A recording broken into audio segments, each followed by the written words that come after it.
Daan-daang mahihirap na taga-nayon ang kumakapit sa buhay na may mahina at hirap na paghinga. Iniwan sina Winter at Hamsi sa labis na pagkalito.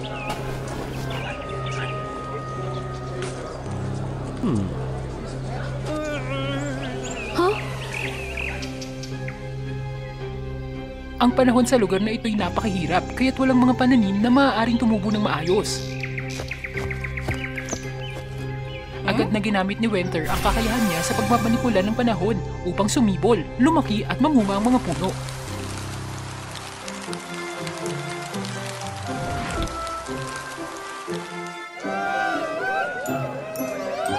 O pagpalain ng prinsesa.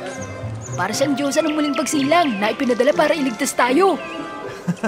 Si Hamsi hindi sigurado kung anong gagawin. Tumakbo sa paligid upang tumulong sa pagtatrabaho at suportahan ng kanyang kapatid. Binalak ni Winter na kainin agad ng mga taga-nayon ang mga bagong ani na prutas at gulay. Ngunit bigla siyang pinigilan ni Hamsi nang may determinasyon. Anong ginagawa mo? Ang mga prutas at gulay na ito itinanim sa kontaminadong lupa. Hindi sila ligtas kainin. Huwag kang gumawa ng gulo. Gutom na nga ang mga taong ito.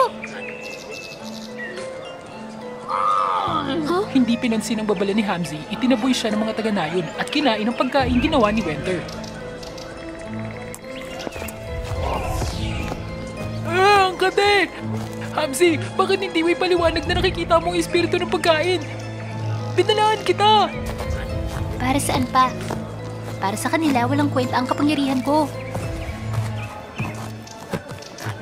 Ang panandaliang kagalakan ng mga taga-nayon ay nauwi sa paghihirap dahil sa pananakit ng tiyan na sanhi ng kanilang pamimilipit at pagsusuka. Gaya ng babala ni Hamsi, pinalala ng kontaminadong pagkain ang kanilang kalagayan.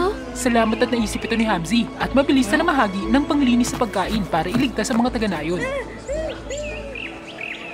Sa kabutihang palad na kontrol ang sitwasyon. Bago umalis sa nayon, nagsagawa muli si Winter ng kanyang mahika upang mabigyan ng mga taga-nayon ng sapat na sariwa at masasarap na pagkain para mabuhay sila sandali. Pagbalik sa kastilyo, buong pananabik na ipinagmalaki ni Winter ang kanyang mga nagawa sa hari. At ikaw, Hamsi, meron ka bang kapanapanabik na ibabahagi? Wala pong espesyal, Ama. Nagkaroon lang siya ng kaunting swerte. Yun lang. Nalungkot si Hamsi, ngunit walang sinabi. Nasanay na siya sa ganitong pagtrato. Bagamat ipinanganak sa isang maharlikang pamilya, si Hamsi ay hindi kasing palad ng kanyang kapatid na magmana ng kapangyarihang kontrolin ng lagay ng panahon. Hamsi, halika dito! Tignan mo si Prinsesa Hamsi, ang matakaw! Hamsi, ilang beses ko na bang sasabihin sa'yo na huwag mong ipahiya ang maharlikang pamilya? Pero, kinausap ko lang yung espiritu ng tinapay. Tumigil ka na sa pagsasabi ng kalokohan! Hindi nagsisinungaling si Hamsi. Kapag hinahawakan niya ang pagkain o mga sangkap, nakikita niya ang espiritu ng mga ito. Ngunit para sa iba, ang kakayahang ito'y walang kwenta.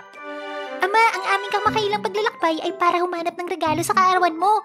Tignan mo, pinatubo ko ang 1,000 taong gulang na kabuti ng lingzi para sa'yo. Gamit to, mananatili kang bata magpakilanman at laging kasama namin. At ako po mismo ang gumawa ng ulam na to para sa'yo. Sana po'y magustuhan mo.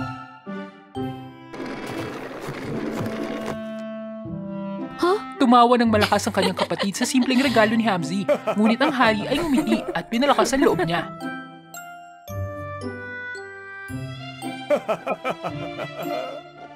Hindi mo ba nakikita ang busog si Ama? Tsaka anumang oras pwede niyang kainin ang ulam mo. Itabi mo to para mamaya, Hamsi.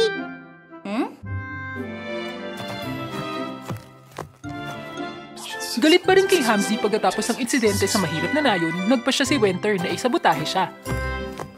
Palihim niyang inutusan ng mga katulong na itapon ng lahat ng pagkaing maingat na inihanda ni Hamsi. Ang hindi na pagtanto ni Winter ay ang kanyang ginawa ay magkakaroon ng malalang epekto. Bawat pagkain at sangkap na kanyang nahahawakan ay nagsimulang maging bato.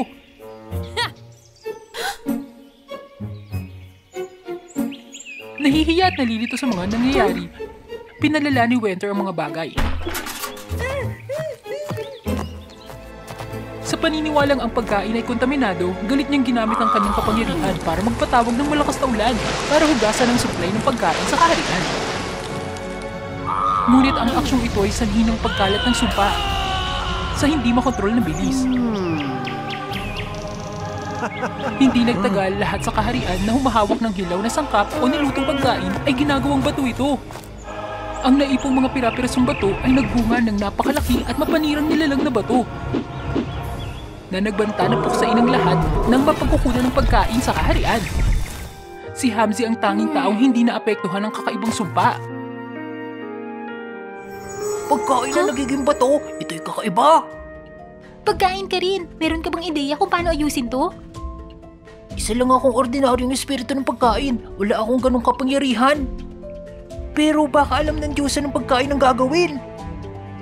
Sabik na ibinahagi ni Hamzi ang kanyang plano na hanapin ng Diyosa ng pagkain kasama ang hari. Yan ay isang magandang ideya. Winter, samahan mo si Hamzi para suportahan siya. Total dahil naapektuhan ka ng sumpa. Nakikita mo na rin ang espiritu ngayon, di ba? Bakit kailangan kong tulungan si Hamzi? Dahil ang gulo na ito'y nangyari dahil sa iyong pag-aaksaya. Ngayon, umalis ka na bago magutom ang buong kaharian. Kaya sa kabila ng kanilang pag-aatubili, sina Hamzi at Winter ay nagsimula sa paglalakbay sa maraming kamanghamanghang mga lugar. Mula sa mabangong mundo ng burger,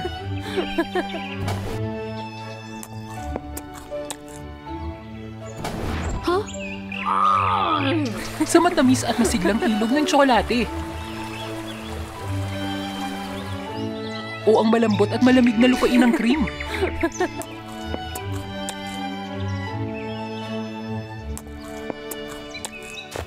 At sa wakas, pagkatapos ng maraming pagsisikap, kalaunan ay natagpuan nila ang Diyosa ng pagkain. May paraan para masira ang sumpa. Ngunit kailangan mong maghanda ng espesyal na ulam gamit ang 3 pambihirang sangkap na makakain ng mga tao ng kaharian. Ang unang gawain ay kunin ang makinang ng damong dagat na tumutubo sa kailaliman ng mapanganib na karagatan na binabantayan ng isang mabangis na pating. Ngunit si Hamzi ay isang ordinaryong tao lang. Kahit anong pilit niya, hindi siya makakaligtas ng matagal sa ilalim ng tubig. Bigla niyang napansin ang isang kabibe na nakulong sa pagitan ng 2 bato, malapit sa dalampasigan. Dahil sa malakas na agos, ang bato ay unti-unting gumalaw at naglalapit. Dahilan para unti-unting madurog ang kabibe. Winter, pakiusap. Tulungan mo ko iligtas to.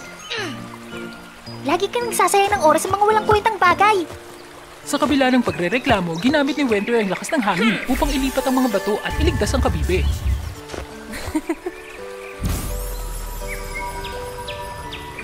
Matapos mahanap ito, dahan-dahang nilinis ni Hamzi ang dumi sa kabibe na ginawang iginagalang ang espiritu ng kabibe pagkalipas ng mahabang panahon. Salamat sa pagligtas sa akin. Noon ginagamit kami ng mga mangingisda para lumikha ng masaganang sabaw sa panahon ng kahirapan. Ngunit pagkatapos na gawing masagana ni Prinsesa Winter ang pagkain, nagsimulang makalimutan ng mga tao ang simple at payak na sangkap ng nakaraan. Para suklian ang kabaitan ni Hamzi, nag-aalok ang espiritu ng kabibe na gabayan siya at si Winter sa mapanganib na kailaliman. Pinotektahan sila mula sa pagdurog ng presyon ng tubig. Sa tulong nito, matagumpay nilang nakuha ang mahalagang makinang na halamang dagat. Ang kanilang sumunod na hamon ay ang paghahanap ng pampalasa na abo ng bulkan na lumilitaw lang sa maikling sandali sa panahon ng pagsabog. Nang naharap sa labis sa pagkalito at kawalan ng katiyakan kung paano titiisin ang matinding init, nakatagpo si Hamzi ng espiritu ng abong asin na nakulong sa mainit na putik. Nang walang pag-aalinlangan, gumawa si Hamzi ng maliit na bangka mula sa pinatuyong damong dagat at tinulungan ng espiritu ng abong asin para makatakas sa oras. Salamat mga prinsesa! Minsan ako'y mahalagang pampalasa, ngunit pagkatapos mapalitan ng nilinis na asin, napunta ako dito. Alam ko kung nasa nakatago ang abong pampalasa ng bulkan. Baka makatulong ito sa'yo.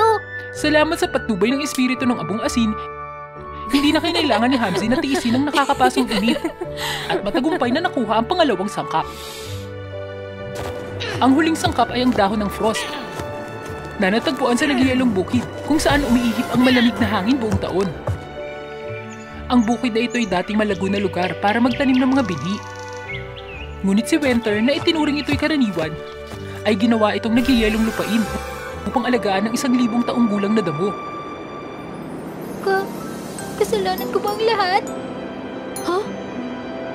Sa gitna ng nagyayalong paligid, isang nagpupumiglas na singkamas ang naiwan. Ang katawan nito'y nababalot ng manipis na patong ng yelo. Susubukan ko iligtas to. Ngunit mahina sa gutom, hindi sapat ang kapangyarihan ni Winter. Huminto si Hamzy para mag-isip. Pagkatapos ay ginamit niya ang pulbos na nakuha niya sa paglalakbay sa bulkan para matunaw ang yelo at iligtas ang espiritu ng singkamas. Ang espiritu ng singkamas ay gumabay kay Hamzy upang mahanap ang 1,000 taong gulang na dahon ng frost. Sa pagtingin ng 3 mahalagang sangkap na dinala ni Hamzy, ang diyosa ng pagkain ay labis na nasiyahan. Hindi ko akalain na makukuha mo ang lahat ng ito. Kunin ito. Ito'y mahalaga para sa paggawa ng ulam upang masira ang sumpa. Pero tandaan, meron ka lang isang pagkakataon, kaya huwag mapigo. Alam mo ba, ang figurang bato na sumisira sa pagkain ay ipinanganak mula sa kawalan ng pagpapahalaga ng mga tao para dito. Sa kanilang paglalakbay pabalik sa kaharian, walang katapusang pinag-iisipan ni Hamzy at Winter kung paano ihahanda ang ulam. Winter, kunin mo tong tinapay na ginawa ko. Maaaring hindi ito masarap, ngunit mapapanatili nito ang lakas mo. Ipapakain ko sa'yo para hindi ito maging bato, ha? Naku, ang lasa na to! Nagpapaalala sa akin ng tinapay na ginawa ni Ina para sa atin nung bata pa tayo.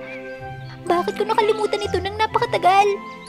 Masyado akong naging mayabang at aksayado at yun ang dahilan kung bakit nagkamali ang lahat. Patawad sa pangmamaliit ko. Hindi ka nagalit, di ba? Sa kauna-unahang pagkakataon, nahanap ng magkapatid ang pagkakaisa. Hindi lang si Winter, kundi ang mga tao sa kaharian na nanghihina sa gutom ay nagsimula ring mag-isip ng kanilang mga pagkakamali. Kusang loob na lang pinigilan ng kanilang gutom at walang sawang tumakbo pabalik-balik para tulungan sina Hamzy at Winter sa pag-iipon ng lahat ng kailangan para ihanda ang mahiwagang ulam na sisira sa sumpa. Nagsama-sama ang buong kaharian. Nagbabahagi ng mga ideya para matulungan si Hamzy na gawing perpekto ang kanyang likha. Ngunit naalala ang sinabi ng Diyosa ng pagkain at ang mga kwentong ibinahagi ng mga nakalimutang espiritu ng pagkain. Biglang binago ni Hamzy ang kanyang plano. Hindi! Makakagawa tayo ng ibang ulam nang wala nitong 3 bihirang sangkap. Sa tulong ng 3 nakalimutang espiritu ng pagkain, gumawa si Hamzy ng isang hindi pangkaraniwang sopas. Ang bango ay kumalat sa hangin, dahilan para ang mga batong nilalang ay gumuho at muling nagbagong anyo bilang Diyosa ng pagkain. Mukhang naintindihan na ng batang prinsesa ang totoong paraan para masira ang sumpa. Higit sa lahat, naalis na ang sumpa dahil napagtanto ng lahat ang kanilang mga pagkakamali. Nang matikman ng mga tao ang sabaw, hindi lang sila nasarapan sa naiibang lasa nito, kundi naalala rin ang mga nakataling pagkain sa kanilang nakaraan. Mula noon, naglabas ang hari ng utos ukol sa paggamit ng kapangyarihan ng mga prinsesa. Inatasan si Winter na tulungan ng mga tao sa paglikha ng kanais-nais na natural na kondisyon para magsaka sila at magpalago ng kanilang sarili sa halip na umasa sa kasaganahan ng walang pagsisikap. Si Hamzy naman, hinahangaan ng lahat, inialay ang sarili sa pag-aaral at naging nangungunang tagaluto ng kaharian. Kayong lahat, sandali lang! Malapit na matapos ang pagkain at sapat para sa lahat. Ang ulam ngayon ay ginamitan ng simpleng sangkap at ibabahagi ko ito sa lahat. Hindi lang ang maharlikang pamilya makakagawa nito. Ipinapakita nito na ang pagmamahal sa maliliit at simpleng bagay ay maaaring humantong sa mga dakilang himala, hindi ba?